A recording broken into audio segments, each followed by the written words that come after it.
Selamat siang teman-teman, apa kabarnya? Semoga semua baik-baik saja ya. Nah, di samping saya ini ada sebuah skutik yang tampaknya cukup imut. Ini adalah SYM atau gampangnya SIM ya. Ini tipenya Attila V atau ini kepanjangan dari Venus. Ini sebenarnya motor beredar di Indonesia sudah cukup lama, namun Otomotif TV belum pernah mereviewnya. Jadi kali ini saya kepengen mengulik apa sih kelebihan dan kekurangan dari skutik satu ini. Nah, buat background dulu nih ya. Ini menurut PT MFOS Indonesia selaku APM SIM di Indonesia, kelasnya adalah ketemu dengan Vespa. Jadi makanya tampangnya berkesan retro modern. Namun yang ditawarkan adalah harganya yang jauh lebih murah. Ini hanya 23 jutaan. Namun fitur-fitur yang ditawarkan tidak kalah. Bahkan beberapa diantaranya lebih lengkap dibanding Vespa. Nah, apa aja sih? Langsung kita kulik aja detailnya dari depan.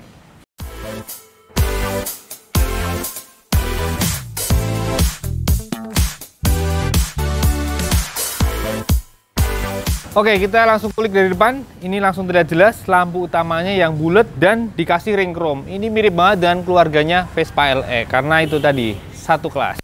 Kemudian kalau geser ke bawahnya dikit, ini di sini ada sebuah DRL yang kalau kontak dinyalakan akan menyala biru, termasuk lambang SYM-nya juga menyala. Di bawahnya ada lampu sein yang tergolong besar. Ini menurut saya sih kegedean ya. Jadi secara dimensi itu berlebihan.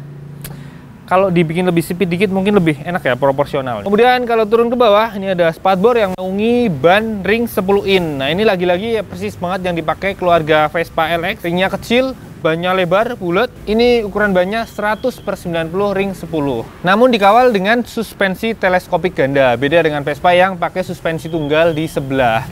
Nah, ini diameternya cukup besar, keker banget suspensinya. Lalu yang menarik adalah ada ini nih, karet pengaman asnya. Jadi biar kotoran tidak menempel di as suspensinya yang lama-lama bisa membuat baret dan bocor sealnya. Nah, ini fitur yang tergolong sederhana, namun sangat penting lah, berguna banget untuk keawetan komponen. Di sebelah kiri tampak ada rem yang model cakram, walaupun diameternya kecil, terus dikawal dengan kaliper satu piston. Nah, ini kinerjanya remnya tidak terlalu mengagetkan, jadi lumayan dalam tapi pakem. Ini cocok buat ibu-ibu yang kadang takut-takut ngerem pakai rem cakram, jangan takut kalau naik motor ini, karena tidak mengagetkan. Dijamin smooth, tapi pasti tetap berhenti bisa pakem. Lanjut ke bagian belakang batok lampunya tadi ya. Nah, ini tentu saja ada speedometer yang perpaduan analog dan digital. Analognya tentu untuk petunjuk kecepatan, lalu digitalnya cukup banyak info yang ditampilkan. Terlihat di sisi atas ini ada odometer, trip meter, trip oil. Sedang yang di bawahnya ini ada tegangan baterai dan jam. Kemudian di bawahnya ada fuel meter, tentu saja juga lampu-lampu, cek engine, sen kiri. Kemudian di sini ada smart idle, lampu jauh, sen kanan dan lampu tekanan oli. Nah, ini satu ini kecil sederhana, namun sangat penting karena akan menunjukkan tekanan olinya sudah naik ke kepala silinder atau belum. Ini rasanya motor-motor Jepang jarang banget yang punya fitur ini. Padahal ini simple tapi penting banget, apalagi buat motor-motor yang tergolong vampir tuh kayak keluarga NMAX ya. Coba kalau dikasih lampu tekanan oli, pasti kemungkinan kehabisan oli sangat bisa dicegah. Nah, ini balik ke sini satu lagi ada smart idle. Ini mirip teknologinya Honda, ISS Honda, cuma ini namanya cukup smart idle. Ini kerjanya sama. Ketika motor berhenti sesaat, beberapa saat itu mesin otomatis mati dan ketika kita gas akan nyala kembali. Namun, ini starternya masih model starter Dinamo biasa ya, belum ISS kayak Honda atau SMG di Yamaha. Nah, ini untuk yang smart idle, saklar on-off-nya ada di dekat kontak. Nanti kita lihat detailnya. Nah, kita balik dulu ke setang. Tadi di sisi kiri tampak ada saklar buat lampu jauh dekat dan ini ada passing nih, tinggal ditekan ke bawah. Ini penting banget buat kalau dim-dim ya di jalan malam kadang. Kemudian ada lampu sein biasa. Nah, ini ada klakson. Nah, balik ke lampu sein ini agak unik karena ketika kita nyalakan ini bunyinya kayak anak ayam. Piek, piek, piek, piek. Kadang-kadang jujur saya agak malu tuh kalau lagi ngesen. Namun keuntungannya kita tidak akan pernah lupa ketika lampu sein masih menyala. Kemudian geser ke setang kanan. Ini ada tombol yang langka, jarang ada di motor Jepang. Ini gambarnya bagasi helm. Nah, ini memang untuk membuka bagasi. Jadi tinggal kita tekan saat kunci kontak on, maka bagasi bisa dibuka. Kemudian bawahnya ada saklar lampu karena ini belum AHO. Jadi kalau kita geser ke kiri, lampu utama akan menyala. Kemudian bawahnya ada tombol starter. Nah, kalau kita lihat di bagian stangnya, ini hand gripnya, ini juga beda dengan motor kebanyakan. Ini kesannya klasiknya dapat banget, retronya, karena modelnya ya garis-garis lurus dan tebel, gede. Terus ini hand gripnya juga empuk, jadi ketika kita genggam tuh rasanya mantep gitu, dan nggak licin pastinya. Oke, itu area stang, kita geser dikit ke bawah-bawahnya. Nah, ini area bawah stang. Pertama saya mau kasih lihat kontaknya ya, ini kontaknya sudah pakai pengaman magnet, tinggal ditekan, maka menutup, bukanya tentu pakai anak kuncinya. Nah, ini di sini fungsinya macam-macam ya, bukan hanya untuk menyalakan kontak ya standar, namun dalam posisi off ini bisa macam-macam. Kalau putar ke kiri langsung maka untuk buka jok, tapi kalau dalam posisi off kita tekan dan putar ke kanan, ini untuk membuka tangki bensin. Tangki bensinnya ada di sisi kirinya, jadi ini mirip Yamaha Frigo ya kalau motor Jepang. Sementara kalau di motor Taiwan gini kayak Kymco udah biasa sih. Nah, di dekat kontak ini tadi yang saya singgung, ini ternyata ada saklar Smart Idle nih di sini nih. Ini kalau kita on-in ke bawah, off-in ke atas. Nah, ini di dekatnya ada tulisan Smart Idle. Oke, ini kayak ISS-nya Honda atau SSSS di Yamaha. Nah, anak kuncinya sendiri ada fiturnya nih. Ada dua tombol. Yang pertama ini untuk membuka bagasi. Sementara yang satu lagi answer back system nih.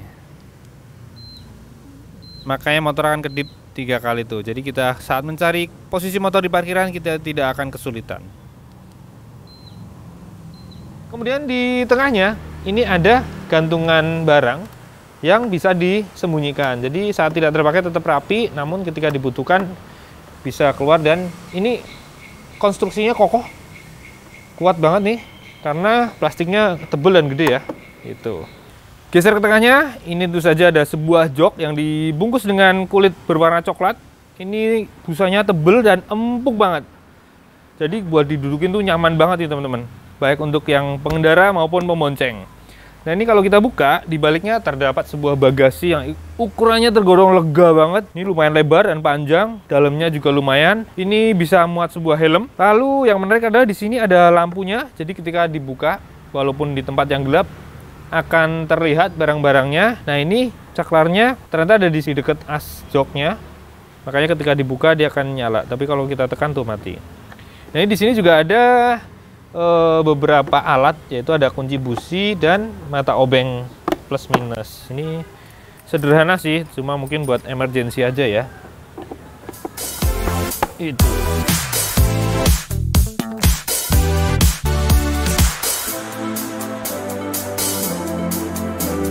Oke, kita lanjut lagi.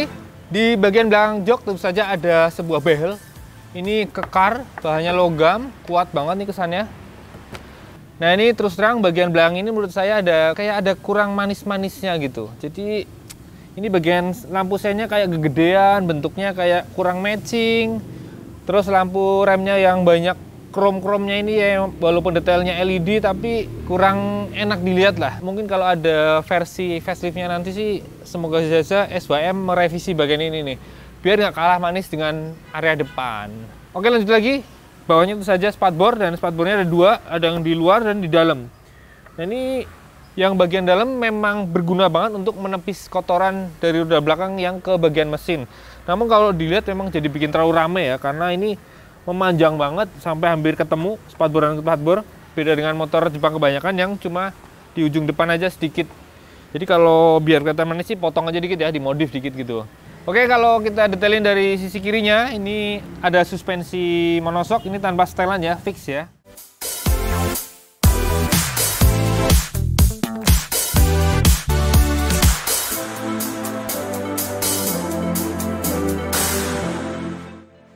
Ini mesinnya 125 cc, terus saja 4 langkah. Ini bos truknya mirip kayak skutiknya Honda. Diameter pistonnya 52,4, sementara langkahnya 57,8 mili. Rasio kompresinya cukup tinggi untuk mesin berpendingin udara, 11:1. Jadi sebaiknya minimal minum bahan bakar sekelas Pertamax atau RON 92 ya. Lalu penyaluran tenaga ke roda belakang tentu saja pakai transmisi jenis CVT. Nah, karakter mesinnya sendiri ternyata cukup beda dengan skutik Jepang ya. Ini karakternya khas banget, matic-matic Taiwan. Baik itu SIM sendiri maupun Kymco. Yang modelnya untuk bergerak itu butuh RPM lumayan tinggi, gerung dulu ya. Namun setelah nyangkut itu kerasanya tuh dapat terus gitu, powernya kayak ada terus. Jadi buat stop and go di jalan macet, di jalan perkotaan itu enak, responsif gitu ya kerasanya. Lalu untuk cruising di 60 sampai 80 km per jam juga dapat banget powernya ngisi. Ya ini tenaga maksimalnya padahal kecil ya, hanya 6,5 HP. Namun torsinya lumayan besar, sekitar 8,7 Nm. Dan top speednya di speedometer mentok di sekitar 105 km per jam. Namun di Resojik hanya sekitar 90-an km per jam. Nanti angka tepatnya saya cantumin di bawah ini, termasuk dengan juga data akselerasinya. Nah sekarang kita lanjut bahas tentang riding position dan handlingnya. Ini posisi duduknya begini nih, lumayan santai dan nyaman karena pertama tadi joknya memang empuk dan lebar, jadi nyaman banget, nggak bikin pantat pedas. Lalu decknya luas, nih buat sepatu ukuran 43 lumayan lega tuh, bisa maju mundur. Lalu juga jarak jok dan decknya lumayan jauh, jadi kaki tidak terlalu nangkring. Ditunjang juga dengan setang yang agak tinggi nih, jadi posisi badan itu tergolong santai. Ini tidak bikin lekas pegal, buat selap slip juga enak. Apalagi bobot motor hanya 112 kg, itu mirip-mirip dengan bobot Honda Vario 125. Cuma yang jadi PR adalah ini ternyata radius putarnya lumayan lebar karena sudut setangnya tidak terlalu banyak hitungannya ya. Beda dengan Vespa yang nekuknya bisa banget. Kemudian ini motor unitasnya kayaknya nih ya, setelan komsetirnya terlalu kencang, terlalu kuat, kenceng lah ya. Jadi kalau dibelokin kadang agak kaku nih, nyangkut tuh. Ini kayak harus di setel ulang nih biar lebih nyaman, karena jadi kaku ya rasanya, jadi stangnya tuh kayak berat gitu kalau mau belok. Terus yang perlu diperhatikan juga adalah ini pakai ban ring cuma 10 in, jadi ground clearance-nya rendah, hanya sekitar 104 mili. Jadi kalau kita lewat polisi tidur, apalagi kalau boncengan, pelan-pelan saja, karena bagian sisi bawah motor rawan terantuk ya, gampang gesrok gitu. Sementara kalau karakter suspensi ini tergolong nyaman banget sih buat harian. Yang depan empuk, yang belakang juga tergolong empuk. Apalagi kalau buat boncengan itu pas banget, nyaman banget. Nah satu lagi mungkin teman-teman ada yang penasaran dengan konsumsi bensinnya. Nah ini sudah saya hitung ya. Dipakai harian dengan berbagai kondisi jalan, tentu saja bahan bakarnya RON 92. Ternyata rata-rata hanya 36 km per liter. Boros banget enggak, irit juga enggak ini. Namun sepadan dengan performa mesinnya yang mana kalau buat jalan harian tuh berasa ngisi terus, dapat banget lah.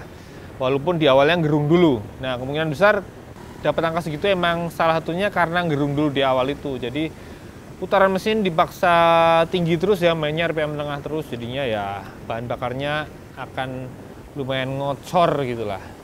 Nah demikian teman-teman review singkat kali ini tentang SWM Attila Venus. Jadi ini sebuah skutik kecil yang tergolong imut, gaya-gayanya mirip Vespa LX, namun dijual dengan harga yang lumayan terjangkau, 23 jutaan saja. Tapi dengan fitur yang tidak kalah dengan Vespa, kayak tadi speedometernya lengkap, infonya banyak, ada idling stop, bagasinya gede, karakter mesinnya juga enak buat harian.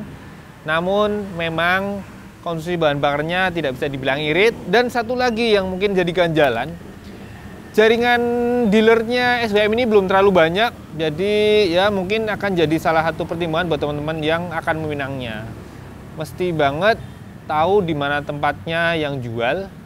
Ini kalau nggak salah di Jakarta di sekitaran daerah Cempaka Mas sana atau Kemayoran. Oke, demikian teman-teman. Terima kasih buat yang sudah menonton.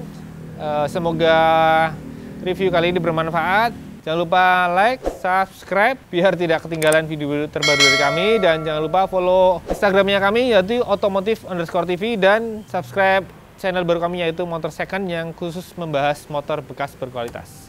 Oke, sampai jumpa di video berikutnya. Jangan lupa pakai helm ya kalau naik motor. Bye.